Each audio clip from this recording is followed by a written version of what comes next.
भाई बहनों, आज हम लोग निर्वात की चुंबकशीलता म्यू नॉट और निर्वात की वैद्युतशीलता एप्सिलॉन नॉट के बीच संबंध ज्ञात करेंगे कि एप्सिलॉन नॉट और म्यू नॉट के बीच क्या संबंध है।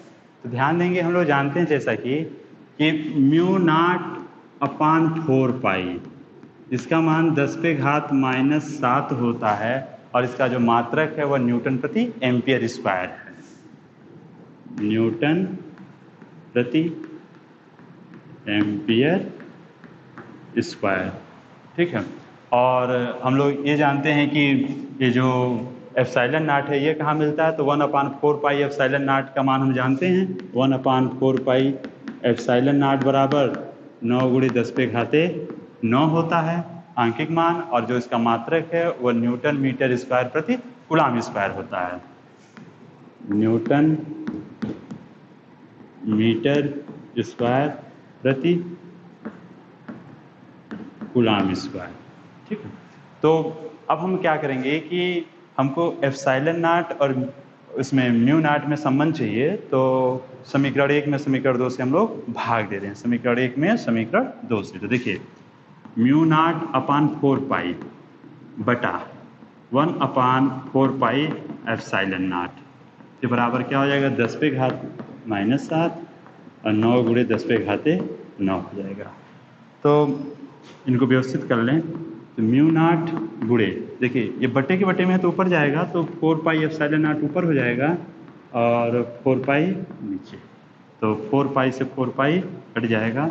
और इधर ऐसा करते हैं कि 9 × 10⁻9 था यहाँ, 10⁻⁻7 को नीचे भेज देते हैं, तो 10⁻7 हो जाएगा। तो इस स्थिति में ये हो जाएगा आपका म्यू नॉट एप्सिलॉन नॉट, और ये हो जाएगा आपका 1/9 × 10⁻16 ये हो जाएगा। हाँ, देखिए एक चीज़ मात्रक का भी हम लोग साथ साथ करते चले तो ज़्यादा आपके लिए सुविधाजनक होगी।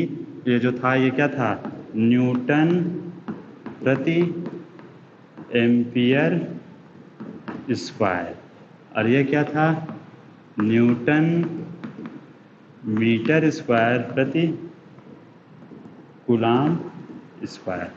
तो इसमें न्यूटन से न्यूटन कट जाएगा, कूलम स्क्वायर ऊपर जाएगा, और उस स्थिति में हमको जो मात्रक मिल जाएगा यहाँ पे वो क्या हो जाएगा,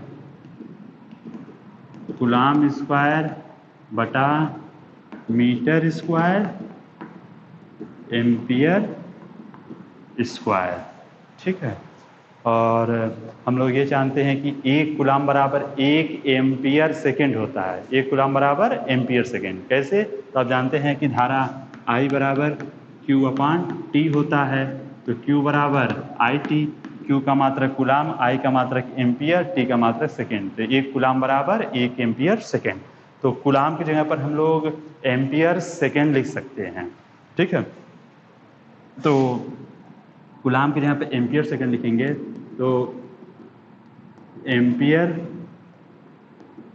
स्क्वायर सेकेंड स्क्वायर, क्योंकि कूलम का स्क्वायर है तो कूलम की जगह पे एम्पियर सेकेंड रखेंगे, तो होल स्क्वायर करेंगे तो एम्पियर स्क्वायर सेकेंड स्क्वायर बटा मीटर स्क्वायर एम्पियर स्क्वायर। तो एम्पियर स्क्वायर से एम्पियर स्क्वायर कट जाएगा। अब देखिए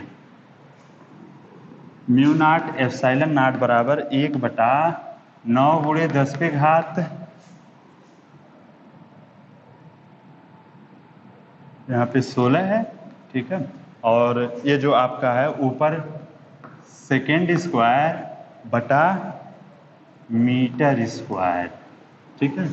इसको आप चाहेंगे तो व्यवस्थित ऐसे लिख सकते हैं, 1/9 × 10⁻16 मीटर स्क्वायर प्रति सेकेंड स्क्वायर, ऐसे लिख सकते हैं। जिसको आप फिर ऐसे भी लिख सकते हैं, देखिए आप चाहते हैं तो इसको 3 × 10⁸ मीटर प्रति सेकेंड का होल स्क्वायर भी लिख सकते हैं। देखिए 9, जिसको आप 3 का स्क्वायर लिख सकते हैं, 10⁻16 तो मतलब 10⁻8 × 10⁻8, अर्थात 3 × 10⁻8 का जब आप स्क्वायर करेंगे तो 9 × 10⁻16 मिलेगा, और मीटर पर सेकंड का स्क्वायर करें तो मीटर स्क्वायर सेकंड स्क्वायर।